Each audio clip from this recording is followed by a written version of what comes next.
kondisi iklim materi apa mulai bertambah apa yang di tetap waspada, tetap jaga-jaga. Iya kah pertama nampak yang dijual dijual dia.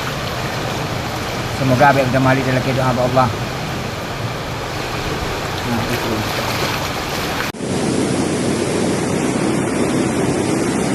Punya lagi orang pulang dia orang. Cara mau. Cara itu kok. Oh, mentang digarap berapa? Betul. Pakai dong jangan lagi nah, mentang digarap dengan.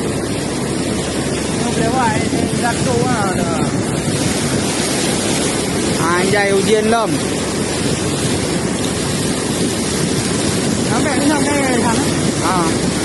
Main kosong ni. Ya, bahan ni hoga.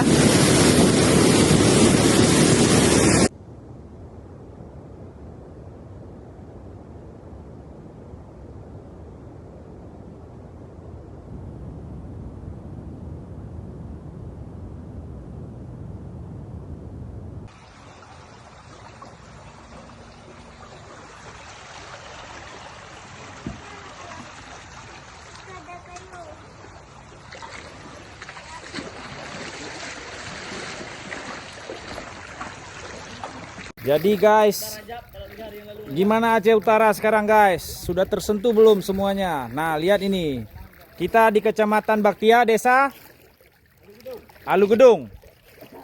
Belum sama sekali untuk bantuan obat-obatan. Nah seperti rumah ini guys. Nah ini Aceh Utara.